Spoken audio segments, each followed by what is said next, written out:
Oh, hi, gozaimasu. Hat tip to sumie. Breathe.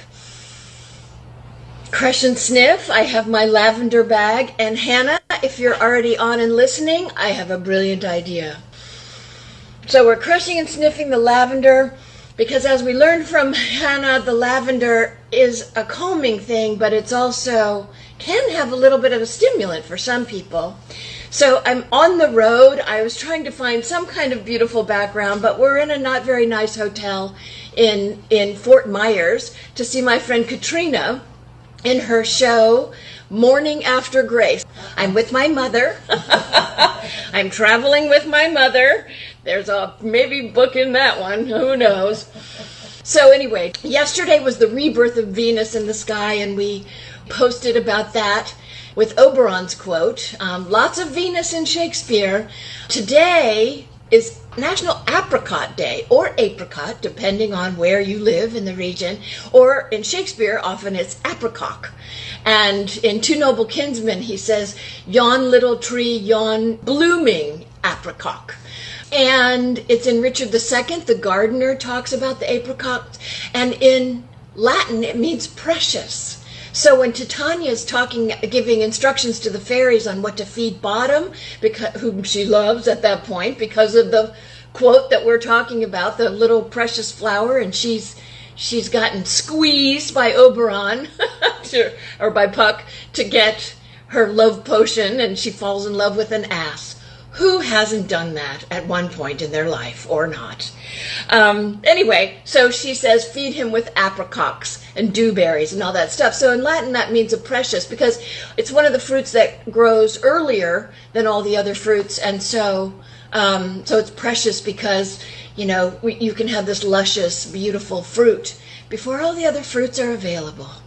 So anyway, also I have my rose unguent. I love that word. It's weird. But also from Kindred Black, the enfleurage. So it smells like real roses, not that horrible fake rose smell that people use sometimes. And it's an anti-inflammatory. Rose can be an anti-inflammatory. And I had my booster shot once I got down to Florida on Thursday, and I had a really, really bad reaction. And super hot fever for a couple days. And so I asked Hannah if we could talk about fever. Hi, Hannah. Happy New Year. Happy New Year. You look great and radiant and healthy, and you have all your tinctures, which I wish I had access to right now, because my God, what a tough couple of days I have had with this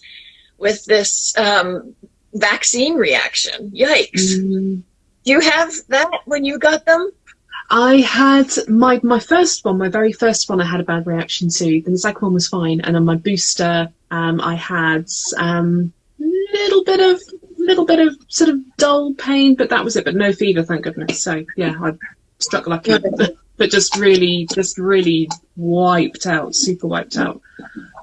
My fever was so hot, and I was driving back to my cousin's in Tampa from Sarasota, and I just thought, oh my God, I could feel the heat like spreading over my face, to my point where my lips were hot and numb. It was just wild.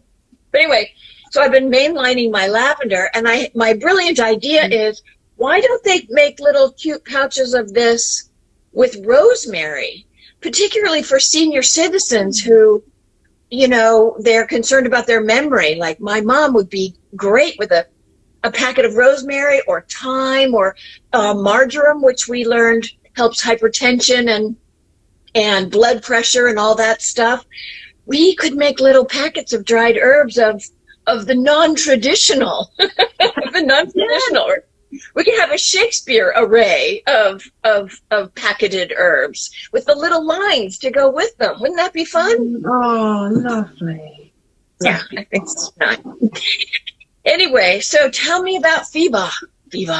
Oh, well, the thing with fevers is you've got to be careful with them, because fever happens for a reason.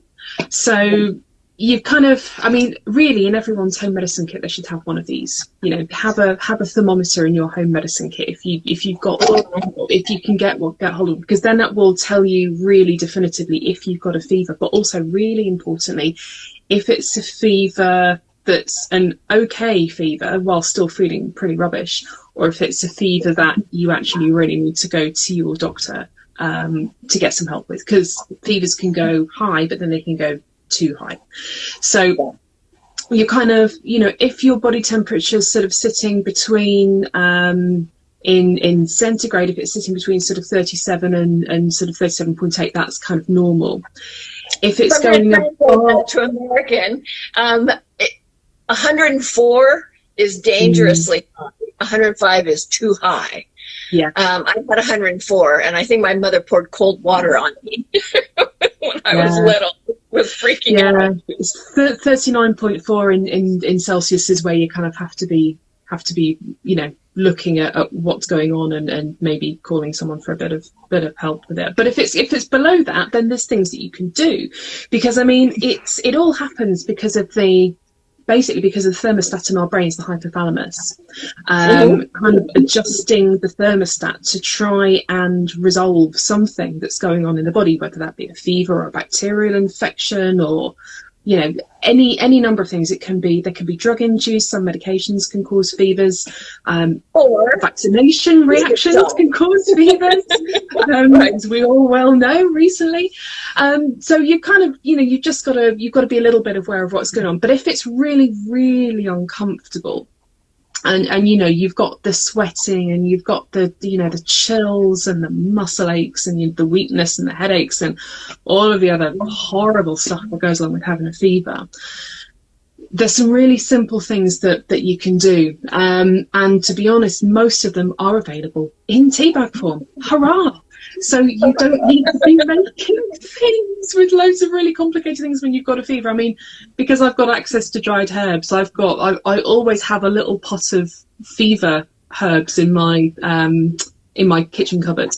So if I mean, it actually acts as a pretty good deterrent, because I haven't actually really had to use them until I had my vaccine. No. But it is okay. It smells phenomenal. It's got peppermint and elderflower and yarrow, which isn't in Shakespeare. No, it's not in Shakespeare, no. It's in a lot of ballads of the 16th century, though, yarrow. I used to sing one Scottish ballad about yarrow. But anyway, okay. So peppermint and yarrow, and those are the only two? Peppermint, yarrow, and elderflower. In this, which is a very, very classic kind of 3-herb sort of fever tea. I mean, it does smell and taste great too, which really does kind of help. Now, the reason why these work is because they have an action on the body called diaphoresis. Which basically it induces a sweat, basically. So I don't see no problem with that when I have a fever, but okay. Because you're sweating the fever out rather than squashing it, and so by that way you're actually dealing with it rather than compounding it. So for those herbs, those are really good for that. But you can also use just normal chamomile, and you can also use lime flower as well, so linden. Ooh, linden. Yeah.